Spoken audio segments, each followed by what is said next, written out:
જય શ્રી કૃષ્ણ, હર હર મહાદેવ.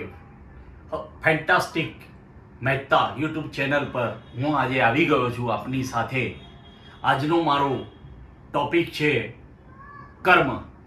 હવે કર્મમાં એવું છે કે એક વ્યક્તિ તળાવની અંદર માછલી પકડવા જાય છે.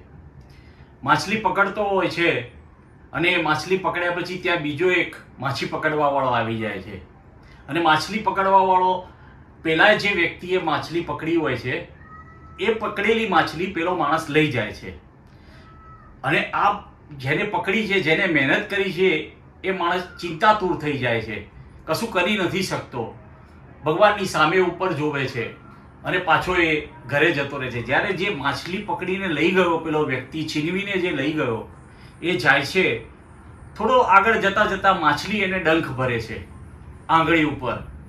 તો એ તરત ને તરત ડૉક્ટર પાસે બતાવવા જાય છે કે મને આજે માછલી અહીંયા ડંખ ભર્યો છે.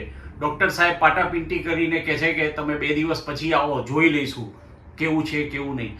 ફરીથી પાછો પેલા જે માછલી પકડીને ગયો હોય છે એ વ્યક્તિને ફરીથી દુખાવો પડે છે. ત્યારે એ ફરીથી પાછા બીજા દિવસે ડૉક્ટર જોડે જાય છે. ડૉક્ટર કહે છે તમારી આંગળી કાપવી પડશે જો ધ્યાન નહીં રાખો તો. ફરીથી પાછા પાટાપીંટી કરીને કહે છે કે બીજા દિવસે આવો. ફરીથી પાછું ન મટતું હોવાને કારણે ડૉક્ટર કહે છે કે હવે તમારે આખો અડધો હાથ કાપવો પડશે.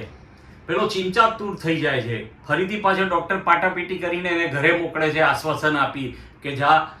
ફરીથી પાછો એ ડૉક્ટરને બતાવવા આવે છે. ડૉક્ટર કહે છે કે હવે તમારો હાથ આખો કાપવો પડશે. એટલે પેલો ચિંતાતુર થઈ જાય છે કે મેં એવું તો શું કર્યું તો મારે હાથ કપાવવો પડશે. ફરીથી પાછો એ ડૉક્ટર જોડે જાય છે, એના ઘરે જઈને બધી હકીકત કહે છે કે ડૉક્ટર સાહેબે ફરીથી કીધું છે કે હવે તમારે આખો હાથ કાપવો પડશે. ત્યારે એના ઘરવાળાઓ એને સમજાવે છે કે તમે મગજની અંદર વિચારો કે તમે એવું તો શું કર્યું છે કે જેથી તમારે આ ફળ ભોગવવું પડે છે. ત્યારે એકદમ એને વિચાર આવે છે કે હા, મેં એક મછલીવાળાની મછલી લઈ લીધી હતી.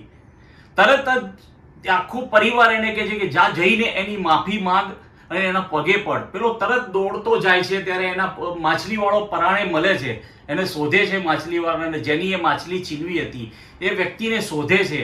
જઈ અને એના પગે પડે છે અને એને કીધું કે તે કયું એવું તંત્ર મંત્ર કર્યું છે, કયા એવા ભગવાનની ભક્તિ કરી છે, તે એવું તો શું કર્યું છે કે મારે આ ફળ ભોગવવું પડ્યું. ત્યારે પેલો માછીમારવાળો એટલું જ કહે છે, જે માછલી પકડી હતી, ખરેખર જે એમને માછલી પકડવાવાળો હતો, એ ફક્ત એટલું જ કહે છે કે મેં ખાલી ભગવાનને કીધું હતું કે જેને મારે આવું કર્યું છે, બસ એને તું એના કર્મની સજા આપજે, બસ આટલું જ કીધું તું. ત્યારે પેલો માછલી પકડવાવાળો સમજી ગયો કે ખરેખર કર્મ કેવી વસ્તુ છે. કર્મ કોઈને છોડતું નથી, માટે હંમેશા સારું કર્મ કરવું જોઈએ. બરાબર. આજનો મારો વિડીયો તમને પસંદ આવ્યો હોય તો લાઈક, સબસ્ક્રાઇબ અને શેર કરજો. જય શ્રી કૃષ્ણ, હર હર મહાદેવ.